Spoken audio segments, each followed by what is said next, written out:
It happened many years ago, before you were born, before your parents were born, so far back that even books cannot recall. I was my father's Jeet Avid. As such, I was set in the path to inherit the caretaker's mantle. You see, people who are from my tribe all have jobs set in stone, a calling determined by blood and soaked in honor. The butchers spoke to the beasts and requested fresh meat and skins. The grain bringers danced with the dirt, coaxing our crops to grow and keeping our stores full. The spear breakers called upon the Ankh to give us strength in battle. The caretaker, well, there was only ever one caretaker, and one day, that was going to be me. Caretakers pull the stog from the ashes of our recently passed and lead them to the Ankh. A caretaker must be strong of stog and body. They are not only a beacon in the darkness for our dead, but they also have the honor of being their shield. They are there to keep the Cot from leading the dead astray. One stog joining the Cot could lead to disaster for my people. A caretaker gets no training. In fact, until they take the mantle, they help with the other jobs. A caretaker only learns to do their job when, well, my father died when I was still young, and I guess that's where my story starts. I poured my father's ashes into a leather decorated to show his achievements. The leather was from his very first kill, and the twine woven from his dark, thick hair. When I learned to walk, I killed my first hopper mouse to make my skin. My father's was mountain lion skin. That's the kind of man he was. I felt heat around my eyes as I folded the leather over the remains and pulled the twine tight. As tears slipped down my cheeks, I lifted the pouch to my lips. I kissed my father for the last time. The leather tasted of smoke and smelled of bloodbean. Before decorating, it rested high over flame and had a rubbing of bloodbean oil. The smoke pulls the stog from the ashes, and the bloodbean keeps my father's stog near the pouch. My father loved bloodbeans. Now would be my first time taking the stog to the Ankh. I tied the pouch to the carry stick. Once the journey began, no one could touch the pouch, not even me. My people considered it greedy, wanting the dead to stay with the living. I hadn't left yet, and already my breathing was heavy. This would be so much easier if I could have someone to tell me it was going to be okay, but no one would watch me leave. I stood and looked at the darkened huts. Inside, the families would be sitting around their unlit fires, their head bowed to show reverence to the dead. It was an honor to die. Merging with the Ankh led to the tribe's prosperity. I slipped the carry stick over my shoulder, careful to not let the leather touch my skin. I stared at the unforgiving forest in front of me, and again felt tears streak down my cheeks. No matter how much honor dying gave the tribe, it didn't make saying goodbye any easier. Pulling strength from memories of my father, I broke through the foliage and into the dark forest. It was that night, far from my people, in the unforgiving land beyond the safety of our fires, that it came to me. The sun was long eaten by the horizon. I was counting the eyes of the Ankh that watched from above when I heard the branch snap. I sat alert, glancing at the leather pouch that hung on the carry stick in arm's reach. It leaned against a boulder, close enough to protect, but far enough to not fall on me in my sleep. Another branch snapped as the round head of a mountain lion slipped into the clearing. It was only a hair's length from the pouch. It stared at me for a long time before stepping into the clearing. Mountain lions were dangerous, but this one was a class of its own. It was the largest I had ever seen. My people would warn small children of the dangers of mountain lions. Many times in the past, children would go missing. We would search for hours, only to find their half-eaten bodies hidden under leaves and clumps of grass. It wasn't unusual for a family to have 2 children, one there in case the first was taken by the mountain lion. We call the second child Jeet Avid. I was a Jeet Avid, and my father discovered my older brother's body before I came of age. I kept silent as the massive carnivore used its large snout to sniff at the ground. It was an incredible beast. As it wandered through my camp, I could see its powerful muscles shift beneath its short fur. A single swing from its powerful forequarters could take off my head. As it sniffed the leather pouch, I felt my heart thump against my chest.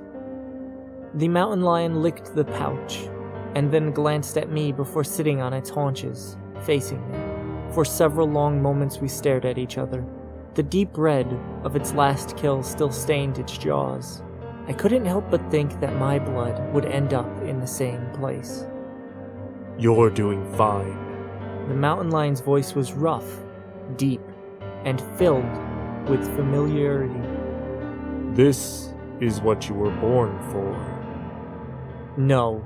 I stopped a moment before continuing. I was born a Jeet Avid, in case you took my brother. I am here because of your hunger.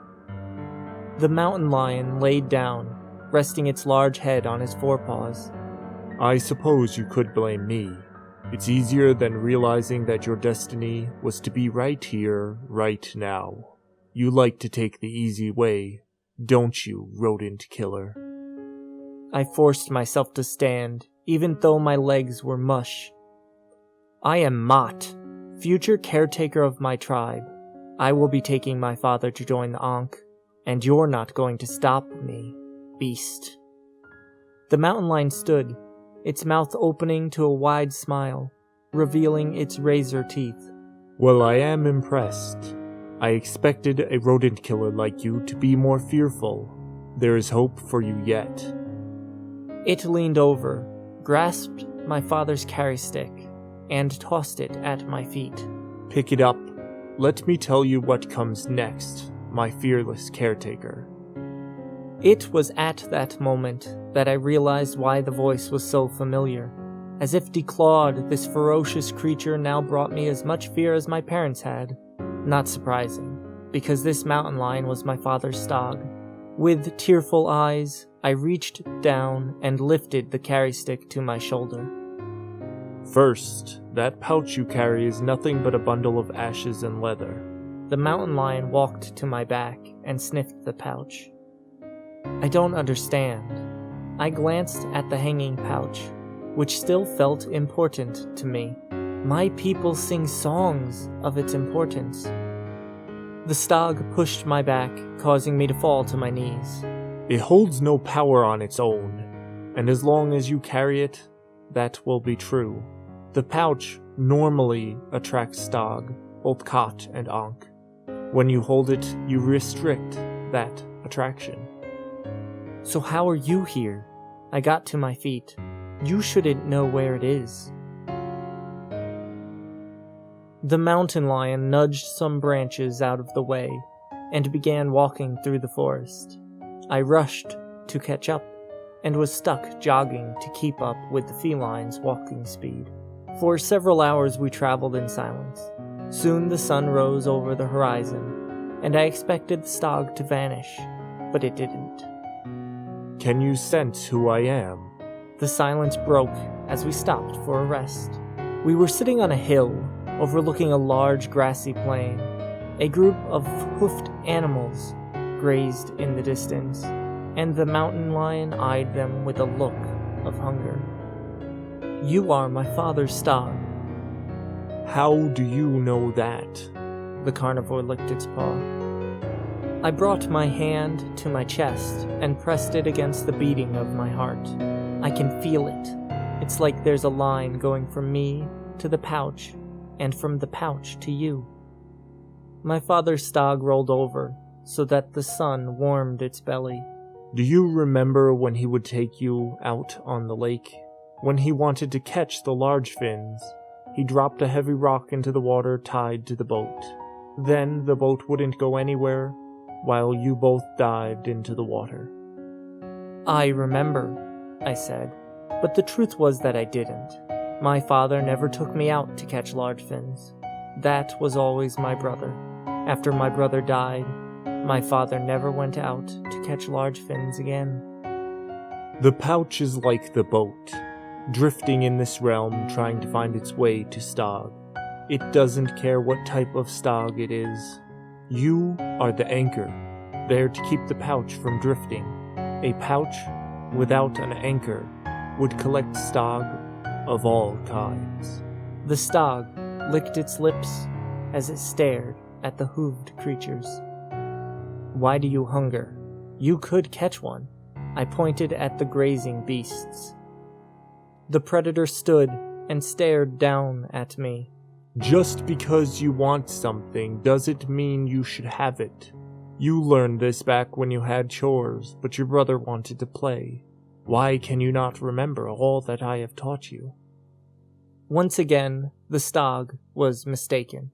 Only this time my chest burned with an old anger. I remembered many times when I cried for my father's attention. I remembered the looks of superiority my brother would give me when my father called for him.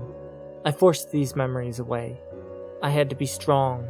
This was my duty, my calling, whether my father liked it or not. Come, it is time to ensure that I join the Ankh. This is the most important part. The Stog stood and was walking away from the field. I raced to catch up. We walked for several hours in silence. The sun had started to sink when my father's Stog stopped. We stood at the top of a cliff. The wind whipped past us, forcing me to grip the carry stick tight, to keep it from flying from my hands. The cliff overlooked a cavernous hole in the earth. Way at the bottom, almost invisible in the dark, was a raging whirlpool of water. You could tell, by looking, that anything that entered was never coming back. My father's Stog turned to me and smiled. This is it. The water at the bottom connects to the Ankh and will lead me where I need to go. All you must do is drop the carry stick in. I glanced at the pouch, and then at the predator. After I do this, I'll never see you again? No. I dropped the pouch, and my arms wrapped around its neck. I buried my face in the soft fur. The Stog didn't budge, but I felt the warmth of its snout rest on my shoulder. My breath came out in bursts, and I felt my tears soak its fur. We sat there for a long time before I spoke. I'm going to miss you. I will miss you too, Anta. My body tensed. The burning in my chest turned into a chill that left me breathless. I could never be enough. I was the reject, the Jeet Avid. I was never going to be loved like my brother was.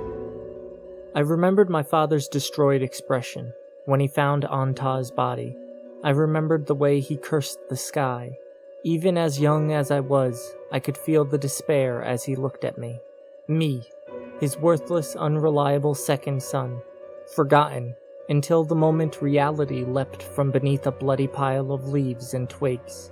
Forgotten the nights after, when I heard my father cry himself to sleep. I stepped away and wiped the tears from my face. There it was again, the look of worry on the face of my father's Stog.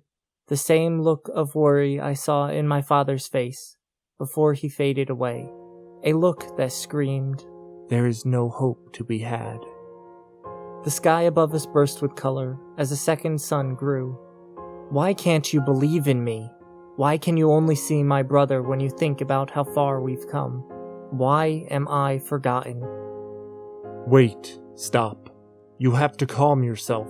The Stog's eyes widened, and it took a step back.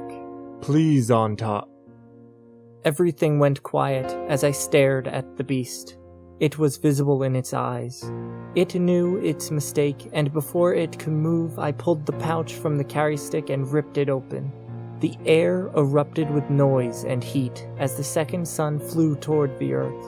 The ashes of my father drifted through the air as the ground began to shake. Forget me now. Now the light from the falling sun was brighter than any day. I could see as my father's stog went from a look of worry to anger. Its body shifted, and the previously safe stog was now undeniably dangerous. It should have been you that died that day. I felt my back hit the ground as the feline jumped at me. Your mother believed in you, but he could always see the darkness. He knew the terrible destruction you would bring on your people. You created this darkness. You are the worst caretaker our people have ever known. Its weight was crushing my chest, and I felt its claws slide into my flesh.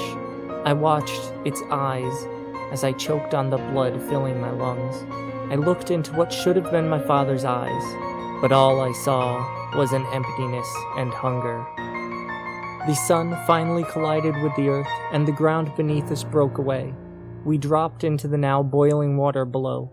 My skin felt like fire, and my limbs no longer worked. My father's stog and I pulled away from each other. We faded into darkness as the world was torn apart. It is okay, Matt. All is not lost. The Ankh can be cleansed. The voice came from nowhere. That's when I saw the flash of a moment yet to come. I saw 7 children, young adults with destroyed pasts and unknowable futures. I saw them stand strong against the Catastrophe, despite the danger. And one of them, the one who seemed most out of place, that one was an anchor.